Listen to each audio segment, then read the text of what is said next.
YouTube, Rook here from Rook Geek. This is my little channel on the interweb for all things geeky and cool. And today, guys, we have a really awesome Funko review. That's right, everyone's favorite badass Jedi, Samuel Jackson's Mace Windu Pop number 172 has finally dropped at Walgreens. Now, in this case, it's a Walgreens exclusive. The only place to get it currently that I know of is Walgreens.com. I don't know if it's actually hit the store shelves yet, but I know I got mine through Walgreens.com. I don't even know if it's sold out yet. I have a pretty good feeling it probably did. So unfortunately, you probably have to wait for it to come to your local area. This is a guy I've been looking long and hard and waiting to get my hands on, the baddest Jedi there ever was, Samuel Jackson's Mace Windu. So what we're going to do is go into a breakdown segment. We're going to look at the packaging, we're going to look at the articulation, the paint, and any accessories the figure may have, and conclude the video for our final thoughts for you, the viewers. Should you pick up the Star Wars Mace Windu Pop number 172? Stay tuned, guys. We're going to go into a breakdown. Okay, guys, we're in a breakdown segment looking at the Star Wars Pop number 172 featuring Mace Windu, which is a Walgreens exclusive. So the very first thing we do is look at Mace Windu in packaging. This is how you actually would see it if you pulled it right off the store shelf. If you notice here, you have nice art of Mace Windu. Over here we have the Walgreens sticker, and on the bottom here we have Mace Windu listed, Pop number 172 listed as Star Wars. On this side you have a side shot of him, how he actually be represented when you actually take him out of the packaging. And over here we have Mace Windu listed on the side with number 172, a little art picture of his head, and on top of the box we have the same thing. Now on the back of it is very, very interesting, and it's kind of a bad move in my part to pick these particular pops, and there's a reason for it, and I'll show that with you in a second. First thing we have over here, we have the Mace Windu artwork, which is the same thing we saw on the front. We have General Grievous, which was a Walgreens exclusive pop. This is where I'm actually bringing the attention to, and I think it's kind of a bad move that Funko did. This Qui-Gon Jinn figure that you see here, you could only get this figure at New York Comic Con 2016, and it was an extremely limited run of those figures.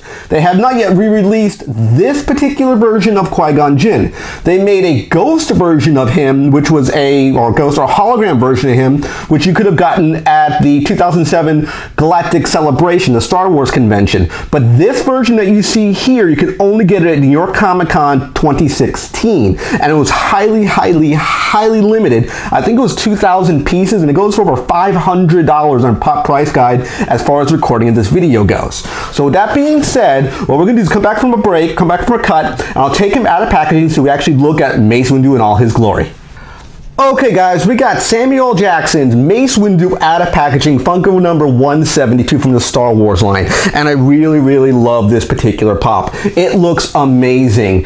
Paint, very, very clean. No issues with it. Now, he is the bobblehead. We've talked about bobbleheads at length. For people who are not very familiar with Funko Pops or familiar why they have bobbleheads, it's because of licensing issues that basically Funko has to deal with Marvel and Star Wars. Those are the two lines that actually have to have the little spring, the bobble, as you can see here, the little bobblehead action. The other lines will have one solid piece. The head will actually move independently. The heads here can move somewhat, but when you start really tweaking and twerking the head itself, and actually putting a lot of tension on the head, it can mess up these springs. So that is kind of a negative, but it have to do that because of licensing, and I can understand the reason why.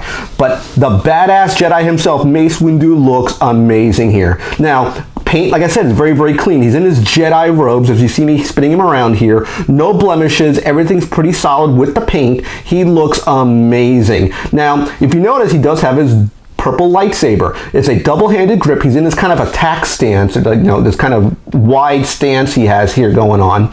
Now, one thing people may not know, it's kind of like a little trivia thing, that Samuel Jackson's favorite color is purple. Hence the reason why he wanted a purple lightsaber. As far as canon goes in Star Wars, he's the only Jedi to actually have a purple lightsaber in the current canon. Now, extended universe, there might be other Jedis with purple lightsabers, but as far as the current canon goes, he's the only one with a purple lightsaber. Now, another piece of trivia, he actually, because of being his favorite color is purple, he will have something purple in every single movie he actually puts out. He's mentioned it in interviews at length that he puts something purple in all his particular movies. So I think that's pretty cool. Now, one thing that always Star Wars Pops have is a figure stand. As you see me holding the stand here, he does have posts in his feet, so he actually can stand on this stand. Or you can have him situated without the stand. It's your preference how you want to actually display the actual Funko Pop pop itself. Me personally, I always like putting him on the figure stand. I don't know why. I'm kind of used to it. I think this looks a lot cooler on the actual stand itself. It makes the pop a little taller as well. I mean, you lose, basically about a half an inch if you don't have him on the stand, but I always like him on the actual stand itself. I've been waiting long and hard for the Mace Windu pop to finally come out, and I think Funko nailed it on this particular pop. I highly recommend picking up Mace Windu pop number 172 from the Star Wars line. So let's go to final thoughts, guys, and wrap up this video. Okay guys, final thoughts on the number 172 Star Wars Funko Pop Mace Windu. I love this. I loved Mace Windu as a character. I thought Samuel L. Jackson played him as a cool badass Jedi. I always mention that. I mentioned it in my breakdown segment. I mentioned it in final thoughts. I even mentioned the beginning of the video. I think he looks awesome. The purple lightsaber, at least on mine, wasn't bent. It was nice and straight. The paint was very clean. You guys know I don't like the bobbleheads. I always talk about it in my videos. I think they're silly. But you know what? They circumvent the licensing issue. They have to do it this way because of Star Wars and Marvel pops, and I get why they have to do it. But that being aside, I think he looks awesome. The stance is really cool. Double-handed grip. I mentioned it in the breakdown. He does have the little base, so you can take the base on and off of the figure. I do like how you can interchange that. Again, I've always mentioned in my other videos, I always leave my Star Wars pops on the actual base. I think it looks a lot cooler that way. I think the paint was very clean, very solid. I absolutely love this particular pop. So if you ask my personal opinion, should you actually buy the number 172 Funko Pop for Star Wars line? It is a buy, a definite buy in my opinion. With that being said, guys, I hope you liked this video. Click the big subscribe button you see at the bottom of the page, and click Windows over here to watch more of my videos. Take care. I'll see you next video, and bye-bye.